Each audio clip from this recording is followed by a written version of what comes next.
How? Lead Story with George Davis, weekdays at 6:30 p.m. on CVM TV.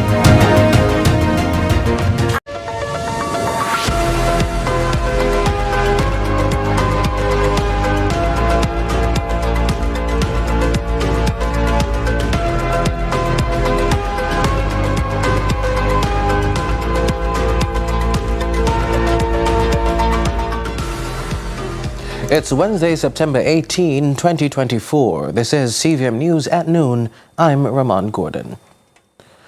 The St. James Police have reported that the parish's most wanted man is now in police custody after recently being arrested and charged. The man was linked to various crimes across the parish. Operations Officer Deputy Superintendent of Police Linroy Edwards is celebrating the development as a major win for the force. Our successes continue across the various communities as it relates to gun recovery and arrest of dangerous criminals and prevention, as I mentioned before. So 2 weeks ago, we have arrested the parish's most wanted man, Joseph Mackenzie, OC Geo. He was featured in a number of gang situations, murders, shootings, contract killings, etc. So we managed to arrest him and recover the firearm. He was arrested and charged for that particular firearm, as also since then 3 murder charges have been placed. He has been arrested on 3 separate murder charges. But also interesting, our IBIS firearm identification ballistic system would identify 4 other incidents of the gun being used that he was found in possession of, used to be involved in other criminal activities. So we're pursuing those investigations amongst others. And following Monday's protest over poor infrastructure and inadequate health care across southern Manchester, the Member of Parliament is taking a defensive stance, claiming the protests in his constituency were politically motivated. A group of PNP supporters blocked a section of the roadway from Pewsey Hill to Hermitage as a part of a continuation of their campaign under the disguise of demonstrating for bad roads, the health center and the school. I say it under the disguise because they were heard shouting PNP slogans of time come and no labor rights around here. I do not condone the blocking of roads because this is an unlawful act. But if they are to block roads, they would have better served the purpose of blocking the roads yesterday when all the empty barrels were leaving the constituency heading to the national arena for a particular event there. But I'm not surprised, as using criminals and criminality has always been a distinguishing feature of the campaign of that party. Residents hit out about a number of issues, including a lack of resources and the condition of the Prattville Primary School after Hurricane Beryl. The MP says he's already addressed those concerns. To politics now, some People's National Party candidates have declared their firm commitment to unseating Jamaica Labour Party's candidates in at least 2 strongholds in the upcoming general election. That declaration came Sunday at the PNP's 86th annual conference. Britannia Witter tells us more.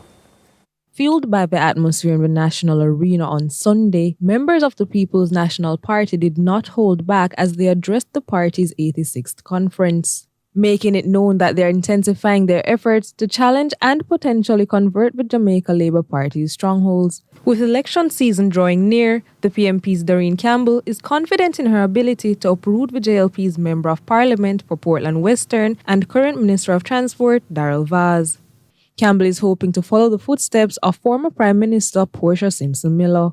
If it's one thing I want to copy from Comrade Simpson Miller is what she did in South St. Andrew. Nobody expected her when she went into South St. Andrew Southwest St. Andrew to defeat the candidate to become the Member of Parliament. And I can tell you, standing here with my back broad and my shoulders them wide, nobody now expect me to win Western Portland. But I'm going tell you, come election day, this girl will deliver Western Portland. Promising to break the 2 decades grasp the JLP has had on the constituency. And ensure that the People's National Party form the next government and Mark Jefferson Golden become the next Prime Minister of Jamaica. Western Portland, big up on yourself. Another notable target is the St. Thomas Western seat, a longtime JLP bastion held by Member of Parliament, former Senator and former Minister of Energy and Mining James Robertson for over 2 decades. Similarly, the PMP's Hubert Williams says there's a growing dissatisfaction with the current MP and his party. I believe the PMP will win Western St. Thomas come the next general election. You see, people have come to the understanding that the present Member of Parliament have done little or no good for them since they have been here over the last 2.5 decades. Williams is hoping to capitalize on the opportunity by challenging Robertson in the upcoming election. He insists Robertson is not unbeatable. We have recognized that there are some election that was very, very close. It's not a situation where he have been winning by these large numbers. The last election, that was a bad election for the People's National Party. But prior to that, my colleague Marsha Francis came close. Comrade Lenny Green also was pretty close. So we know he can be beaten. And you have to remember, he will be running against a special one. Although he believes he's the man for the job, Williams, the minority leader in the St. Thomas Municipal Corporation and counsel for the White Horses Division, says it was never his intention to contest the seat. People pushed me to run. You see, running for me was not something that I really wanted to do. I was comfortable being a councillor. I was comfortable being a mayor, because I love that whole local job. I'm a local boy. So I enjoy that. But it's the will of the people for me to lead this constituency. So it's people driven. And whenever a movement is people driven, it's unstoppable. So I just want to say at this time, I am unstoppable. The PNP in Western St. Thomas is unstoppable. In the 2020 general election, Robertson beat the PMP's Marsha Francis Johnson to win the St. Thomas Western constituency. Britannia Whittle, CVM News. International Day of Peace is on September 21, and the Violence Peace Alliance, VPA, has launched the initiative of Peace Gardens in local schools, with the aim, they say, of encouraging peaceful conflict resolution and personal reflection skills. Speaking on Sunrise this morning was Chair of VPA, Dr. Elizabeth Ward, explaining the Peace Garden competition for schools. The theme this year is really special. It's building a culture of peace. So we're doing and using the day to launch out and to reach out to as many schools as want to enter the competition to be part of it and establish peace gardens in their schools. It's very variable in its structure because different schools have different spaces. Sometimes they just do it around a tree. Other places fence off an area, they put in a fountain, they put in a few benches for them to sit down. But it's clean, it's green, it's quiet. You understand? And all the people in the school compound get involved. We've heard of, security guards coming to help mix the cement, grandpas, who minds the places, putting birds, feeding the animals that are in this space. First of all, you have to register, so you must get all your schools to register between now and October the 11th. Right.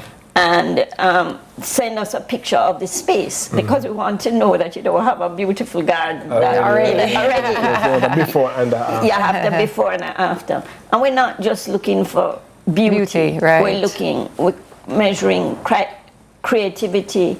We're measuring the activity, looking at the types of activities that are there. We're looking at the feedback from the staff and the parents. Stay with us. Our discussion segment is next.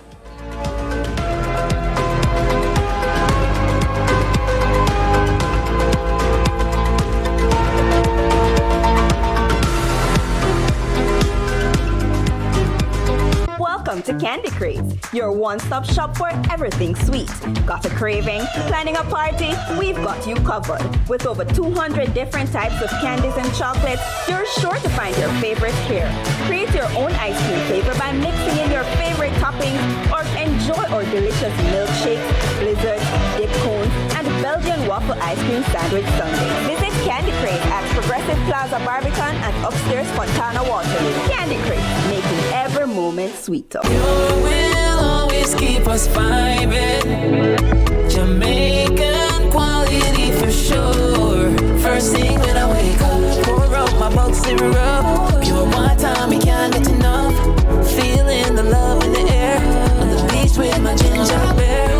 I'll do a loop and cash. Still can't go buy one splash. Squash, load, catch up, road. Pure, have you ready for the road? Pure products, quality for sure.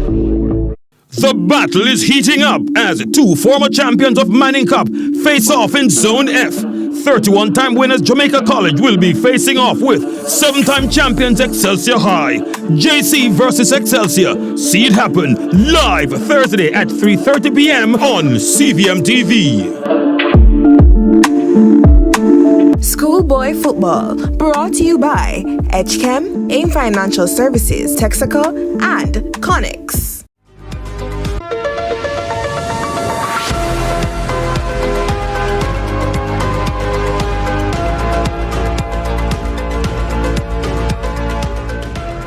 Welcome back. It's time for our discussion segment. The Integrity Commission's investigation into Prime Minister Andrew Holness's statutory declarations for the years 2019 to 2022 has sparked a heated debate, particularly after its referral of the Prime Minister's assets and income to the Financial Investigations Division FID. The report raised questions about companies linked to the Prime Minister, including intercompany deposits of over $473 million and concerns about nil tax returns.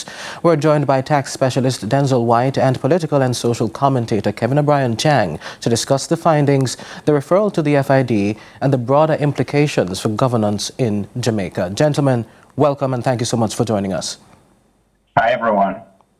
Hi, everyone. Thank you for having us and good afternoon to your listeners. Great. Sir Chang, we're to start with you. The IC's investigations, we know it spans several years. Although the Director of Corruption Prosecution found insufficient evidence for charging the Prime Minister, there were concerns about the companies linked to him. How do you interpret the findings of the report, and what are the possible implications for the Prime Minister, you'd say? Well, it's a very strange report. First of all, one of the things that jumped out, they said they were investigating, well down the road investigating, some US dollar account, right? And they said, well down the road. And all of a sudden the bank tells them, oh, it's not US dollars, it's Jamaican dollars. That's really weird. And it seems to have, they spent a lot of time on that. They said they had to close the report last year, February. And maybe that was the report, the 4 bank accounts that they spent $36 million checking out, and the biggest one was 300,000 Jamaican. Maybe that was it. This is extremely strange. And then, two focuses seem to have been that the 4 bank accounts, which were found to be his mother and father, and up to about 400,000 Jamaican. And then there was the unexplained shift in wealth in 2022, 1.9 million Jamaican to 12,000 US. And the year before, there was an unexplained drop in wealth of a million something, 7,000 Jamaican. So overall, a $5,000 discrepancy. So these were the 2 big findings. And the public is saying, wow, they spent how much years, how much money on this thing, and this was it. And then they had the part about the bonds with the Prime Minister. Because the cash flow stuff, it's not really relevant to that. But the bonds, what they want to refer for the FID is the bonds.